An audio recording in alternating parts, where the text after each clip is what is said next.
নমস্কার আমার দেশ বিদেশের সব বন্ধুরা, কে কেমন আছেন? আশা করি খুব ভালো আছেন। আমরাও মোটামুটি ভালোই আছি। প্রবাসে বাঙালিয়ানা ওই জড়তের নতুন একটি ব্লগে আপনাদের অনেক অনেক স্বাগত। অনেক দিন পর আমি আর সম্রাট একটু হাঁটতে বেরিয়েছি। একটু পরেই ফিরতে হবে, মোহরের স্কুল আছে। আর এটা হলো আমার বাড়ির ঠিক পেছনে, মানে আমাদের যে অ্যাপার্টমেন্টটা, আমাদের অ্যাপার্টমেন্টের পেছনেই এই লেকটা। অনেকেই আমার বাড়ির সামনেটা দেখাতে বলেছিলেন, আজ বাড়ির পেছনটা দেখাচ্ছি, আর একদিন সামনেটা দেখাবো। একটু পরেই বাড়ি ফিরতে হবে, মোহরের স্কুল আছে, মোহরকে রেডিও করতে হবে। যে আর একজনকে দেখুন, ঘুম থেকে টেনে টুনে তুলে রেডি করলাম, আর উঠে যে গাড়িতে জাস্ট 5 মিনিট লাগবে স্কুল যেতে, এই 5 মিনিটও নাকি ও ঘুমোবে। আসলে বেশ কয়েকদিন ধরেই শরীরের উপর এত ধকল যাচ্ছে না, বেচারা খুব টায়ার্ড হয়ে গেছে। আমাদের মাটন খোলা চলছে, মাটনটা হলো 6.8 কেজি। এখন আপনারা বলবেন যে এতটা মাটন কি হবে? হ্যাঁ, সত্যি কি হবে, এটা আমারও প্রশ্ন। কিন্তু আজকে একটু ছাড়ে দিচ্ছিল মাটনটা খুব একটা যে লাগে আমাদের তা না। সম্রাট খেতে খুব ভালোবাসে, কিন্তু আমি খুব একটা ভালোবাসি না। সম্রাটের কোলেস্ট্রল একটু বেশি হয়েছে, জানি না এখানে টেস্ট করালে কি হবে, হয়তো বা কমতেও পারে। সম্রাট সেই আশাতেই বসে আছে যে ওর কোলেস্ট্রলটা কমবে, তাই জন্য মাটনটা নিয়ে এলে ঘরে রেখে দিলাম আমরা। ওখানে মাছ আছে, ওখানে রুই মাছ আছে, চিংড়ি মাছ আছে। এতটা মাটন মানে রাখাটাও না, এটা মোটামুটি 6-7 মাস রয়ে যাবে আর কি। মানে না, 6-7 মাস রয়ে যাবে, মানে ফ্রিজ করা যাবে। এটা তো আইস বক্স। আর এই মাটনটা এটা কত করে মানে পাউন্ড নিল? এটাতে আছে হচ্ছে কত পাউন্ড গো? এটাতে 15 পাউন্ড না? 15 পাউন্ড আছে, মানে ওই 6.8 কেজি। মানে পার কেজিতে দাম কত পড়বে এটা? $4 করে পড়লো হচ্ছে আমাদের পার পাউন্ড। ইন্ডিয়ান টাকার হিসেবে বলছি, ওই কিলো প্রতি 750 টাকার মতো পড়লো আমাদের। অনেক দিন থেকেই ভাবছিলাম চাকরি করব, অ্যাপ্লাই করব। আর এবার ইন্ডিয়া থেকে এসে না এত একা লাগতো দুপুরবেলাটা বিশেষ করে, তাই হঠাৎ করে বসে বসে, সম্রাট জানেও না আমি দুটো স্কুলে অ্যাপ্লাই করেছিলাম। আর কালই অ্যাপ্লাই করেছি, কালই দুটো স্কুল থেকে কল এসছে। এখন যাচ্ছি একটা স্কুলে ইন্টারভিউ দিতে। আজকে আমেরিকাতে প্রথম আমার ইন্টারভিউ। আজকে দুটো স্কুলে অ্যাপ্লাই করেছি, দুটো স্কুল থেকে এসছে। এখন যাব আমি স্কুলে। এই যাচ্ছি, এখন বেরিয়ে বলবো আপনাদের কি হলো। ভীষণ হাওয়া দিচ্ছে বাইরে, হাওয়ার জন্য কিছু শোনা যাচ্ছে না, ওই জন্যই ভয়েস ওভারটা দিচ্ছি আমি। এই ইন্টারভিউ দিয়ে বেরোলাম, আগে একটা স্কুলে ইন্টারভিউ দিলাম, সেটাতেও ওরা জানাবে বললো। রাস্তায় আস্তে আস্তে ওরা জানিয়ে দিয়েছে যে হয়ে গেছে। আর এই স্কুলটাতে ওরা বলেই দিয়েছে যে তুমি সিলেক্টেড হয়ে গেছো। এই জাস্ট অফার লেটারটা ওরা মেলও করে দিয়েছে, মেলটা পেয়েই আপনাদের বলছি। হ্যাঁ, খুব টেনশনে ছিলাম, ওই জন্য আপনাদের বাড়ি থেকে বেরিয়ে আর কিছু বলার মতন আমার সাহস হয়নি। যাই হোক, খুব ভালোই হয়েছিল ইন্টারভিউটা। আমি খুব ভয় পাচ্ছিলাম যে আমি কেমন করে বলবো কথা, ওরাই বা কী জিজ্ঞেস করবে। যাকগে, সেই সব পার করে গেছি, হয়ে গেছে আমার। একটা স্কুল অনেক দূরে, আগেই ভেবে রেখেছিলাম যদি ওই স্কুলটাতে হয় আমি জয়েন করতে পারবো না। আমি যেটাতে জয়েন করব সেটা আমার বাড়ির থেকে জাস্ট 7 মিনিটের ড্রাইভিং। আমি বলেছি 7 দিন বাদে জয়েন করব, কারণ অনেক দিন বাদে চাকরি করতে যাওয়া তো, একটু মানসিক প্রস্তুতির প্রয়োজন আছে আমার। আর এই 7 দিনে অনেক ফর্মালিটিসও আছে, সেগুলো আমার কমপ্লিট করতে হবে। আর কি বা কিভাবে করতে হয় সেই সব আপনাদেরকে জানাবো। এই ভিডিওতে তো বলতে পারবো না, কারণ আমি নিজেই জানি না। এর পরের ভিডিওগুলোতে আমি সব জানাবো আপনাদের। বাড়ি ফিরতে ফিরতে প্রায় 2:30 বেজে গেছে। আর আজ আর বাইরে খাবো না বলে সম্রাটই চলে এসছে রান্না করতে। অনেক দিন বাদে, মানে এই বাড়িতে সম্রাট প্রথম রান্না করছে। আর সম্রাট যেটা খুব ভালো রান্না করতে পারে সেটাই হচ্ছে আজকে আমাদের। আজ আমাদের পাতলা করে মাটনের ঝোল আর ভাত হচ্ছে দুপুরবেলায়। খুব টেনশনেই আছি, জানি না কিভাবে কি করব। বাড়ির সমস্ত কাজ করে, সব কিছু করে স্কুল করা। আমার স্কুলের টাইম হলো সকাল 11টা থেকে বিকেল 5টা পর্যন্ত। মোহরও চলে আসবে স্কুল থেকে, ওকেও একটু একা থাকা অভ্যেস করতে হবে আমাকে ছাড়া। সম্রাট আমাকে বরাবরই এনকারেজ করতো কোথাও একটা জয়েন করার জন্য, কিন্তু ও ভাবতে পারেনি যে ইন্ডিয়া থেকে এসে হঠাৎ করে আমি এই ডিসিশনটা নিয়ে নিজেই অ্যাপ্লাই করে নেব। কারণ ও জানেও না পর্যন্ত যে আমি অ্যাপ্লাই করেছি। হঠাৎ করে ওকে বলছি আমায় একটু নিয়ে যাবে, আমার ইন্টারভিউ আছে। কে বলবে সকালবেলাটা এত সুন্দর রোদ ঝলমলে ছিল, এই দুপুর গড়াতেই ঝোড়ো হাওয়া আর সাথে বৃষ্টি শুরু হয়ে গেছে। দুপুরে খাওয়া দাওয়া হয়ে গেছে, আর সম্রাটের একটু কাজ ছিল, ওই জন্য একটু বাইরে গেছে। আর এই সময় মোহরের খাটটাও চলে এসছে আজকে। একটা একটা করে জিনিস আসছে বাড়িতে। সম্পূর্ণ বাড়িটা যখন সাজানো হয়ে যাবে আপনাদের অবশ্যই দেখাবো। এত ভালো ওই যে মোহরের খাটটা এসছে, প্রচণ্ড ভারী। আমি বাইরে দিয়ে গেছিলো, বাইরে দিয়ে যাওয়ার পরে আমি অনেক চেষ্টা করছিলাম এটাকে সরানোর। ভদ্রলোক চলে গেছিল, যে দেওয়ার সে দিয়ে চলে গেছে। সে পেছনে ফিরে আবার তাকিয়েছে, তাকিয়ে দেখেছে যে আমি এটা কিছুতেই নাড়াতে পারছি না। কত দূর গিয়ে আবার বলছে আমার কোনো হেল্প লাগবে নাকি এটা সরাতে, মানে এটাকে ভেতরে দিয়ে দেবো নাকি। আমি বললাম খুবই ভালো হয় যদি ভেতরে দিতে পারেন আপনি। দূর থেকে এসে আবার সিঁড়ি দিয়ে উঠে উপরে এটাকে ভেতরে ঢুকিয়ে দিয়ে গেল।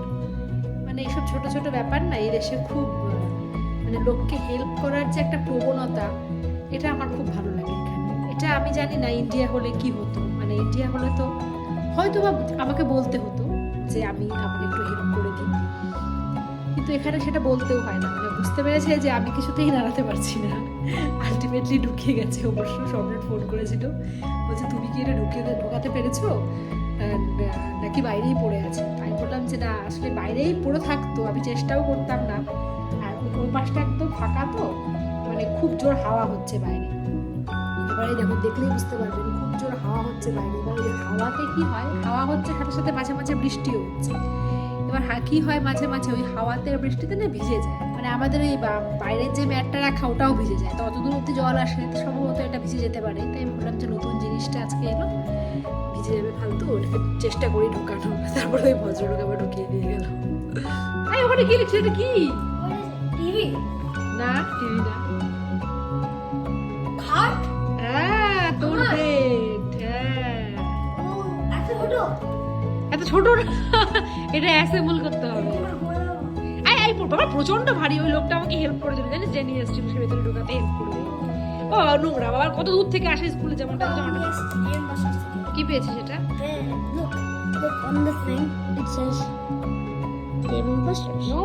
বাহ, ভালো তো। খেলে আসলি স্কুল থেকে? কালকে তো ছুটি, যা চেঞ্জ করে নি। শুধু এক পায়ে মোজা পরে আছিস, এক পায়ে মোজা খুলেছিস। স্কুল থেকে আসার পরে দেখি চোখের মধ্যে, চোখটা ফুলেও গেছে। দেখি দাঁড়া চলে যাচ্ছে, খালি দেখতেই দিচ্ছে না।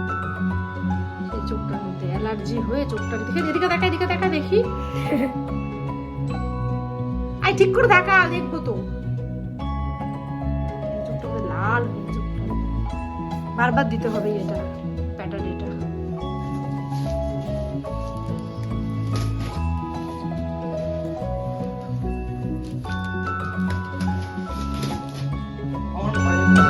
ওর বলছে আমাকে আর দরকার নেই, ও আর পাপা মিলে এখন খাটটা লাগাতে পারবে। ওই নাকি পাপাকে হেল্প করে দেবে।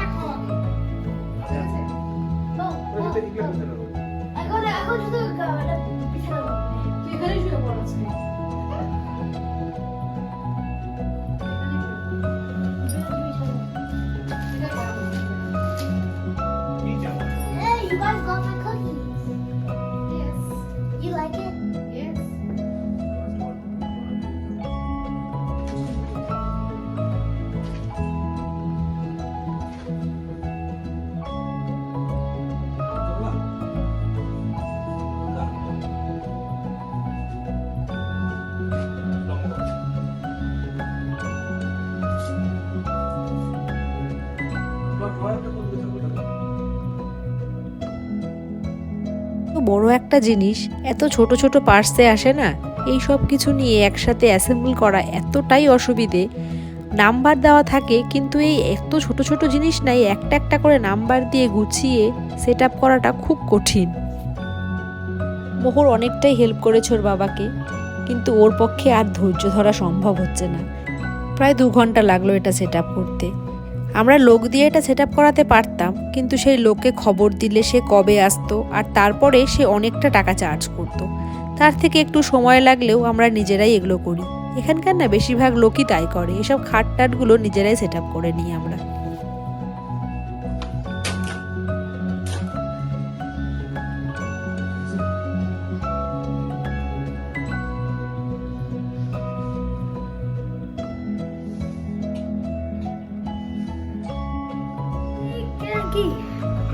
কি করছিস?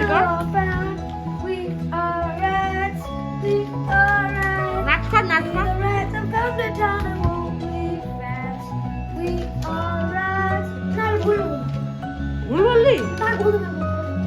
একটু আগে দেখলেন না মোহর নাটকের লাইন মুখস্থ করছিল ওটা।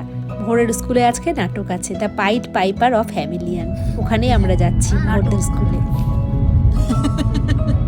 ইঁদুর হয়েছে নাটক। এখানে দেখুন মোহর ইঁদুর হয়েছে, এখানে মেন র্যাটের রোলটা মোহর করবে। আর এই যে বৃষ্টির মধ্যে ইঁদুরের কান খুলে পড়ে গেছে জলের মধ্যে, মানে মোহরকে নিয়ে না আর পারা যায় না। খেলো বাবার কাছে বকা। ওদের নাটকে ড্রেসের খুব একটা জাঁকজমক নেই, যে যেরকম আর কি ড্রেসে কমফোর্টেবল সেরকমই ড্রেস পরতে বলেছে, যাতে আর কি ক্যারেক্টারের সাথে একটু মিলঝোল হয় ওই রকম। আর এই যে এখানে শুরু হয়ে গেছে, আমরা উপরে গ্যালারিতে উঠে বসে গেছি, বেশ ভালো জায়গায় পেয়েছি উপর থেকে যাতে সবটা দেখা যায়।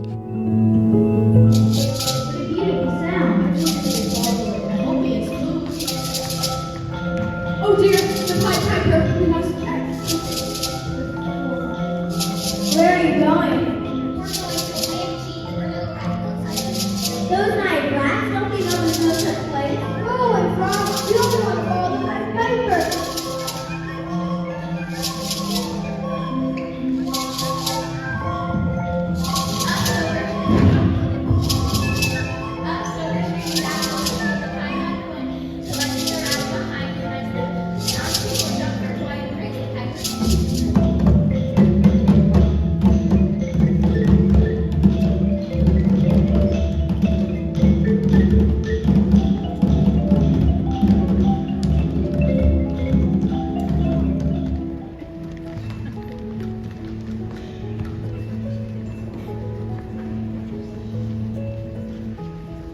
All join hands and circle to the left.